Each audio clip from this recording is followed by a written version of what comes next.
Candace Owens, you know the name. Her impact on American political media is, well, undeniable. So today, we're going to dive into an analysis that tries to make sense of her rise, her rhetoric, and what the source sees as the core contradictions of her public persona. And that brings us to the big question this analysis is trying to answer. How exactly did Candace Owens become this incredibly confident, seemingly untouchable figure? To get to the bottom of that, the source argues you really have to go all the way back to the start of her career in the public eye. So first up, the political pivot. The analysis really emphasizes that if you want to understand her today, you have to get your head around her huge ideological transformation. And we're not talking about a small shift here. This was a complete 180. Okay, so this timeline really lays it all out. The analysis points out that she actually started out as a progressive-aligned critic of Donald Trump, no less. Then you have what the source calls the turn. This is framed as a very strategic shift, happening at the exact moment conservative media was on the hunt for new Black voices.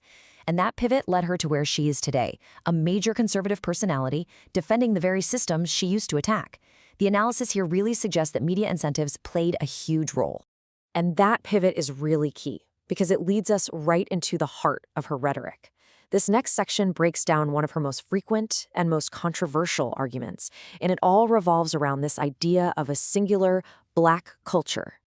You've probably heard this line, or something pretty close to it. It's one of her signature claims. I'm not criticizing Black people, I'm only criticizing Black culture. Now that sounds really precise, doesn't it? But the analysis we're examining argues it's actually a kind of rhetorical sleight of hand. And this slide, I think, perfectly illustrates the core of that critique. When you hear Black culture, what are we actually talking about? Southern Black church culture, Caribbean immigrant households in New York, Nigerian American professionals, the historically unique Gullah Geechee communities. I mean, the list goes on. The source argues that you just can't lump all of these incredibly diverse experiences into one single monolithic problem. The analysis actually gives this rhetorical move a name: slippage. The idea is that the word culture ends up becoming a stand-in for race.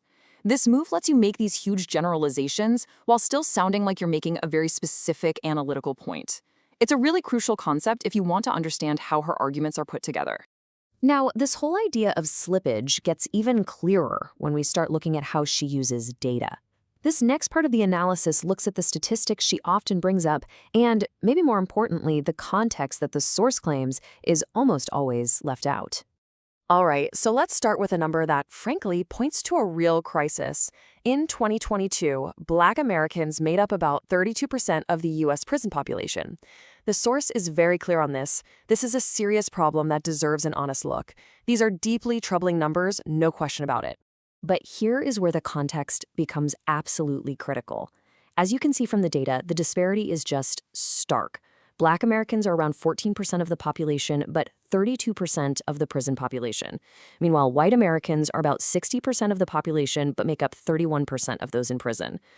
The analysis argues that, look, while these numbers don't automatically prove systemic racism, they completely undercut the idea that this is purely a cultural failure.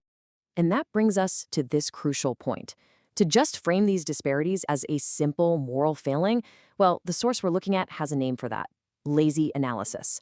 It avoids the hard work of actually digging in and understanding the root causes. So what is that missing context?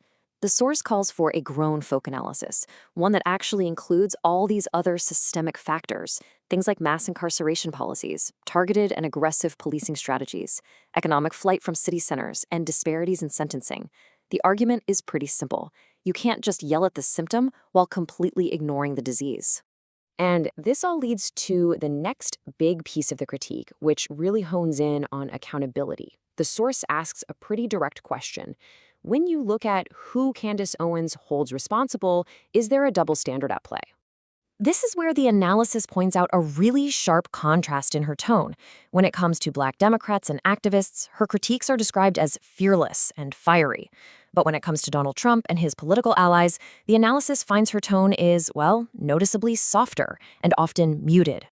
And this pattern of rigid positions seems to show up elsewhere, too. The source points to her stance on gender, where complex realities are boiled down to simple truth-telling. It notes her very firm pro-life position is rarely followed up by a discussion of the material consequences for women, or her claims about women being happier in traditional roles, which the source says doesn't really line up with the mixed data. It's a recurring theme, taking these incredibly complicated issues and reducing them to hardline, uncompromising slogans. So what's the takeaway here? Well, the source makes a really powerful claim. For Candace Owens, it seems like accountability has a clear stopping point, right at the edge of her own political bubble. That same fierce scrutiny she applies to her opponents is almost never turned on her own allies or her own media ecosystem.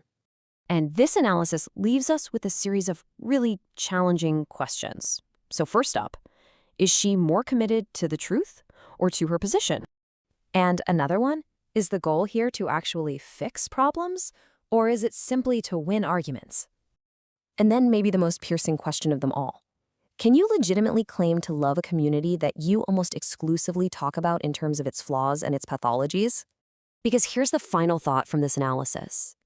If that accountability isn't applied equally to your allies, to politicians, and even to yourself, then what you're doing stops being commentary and it just starts being branding. A pretty provocative thought to end on.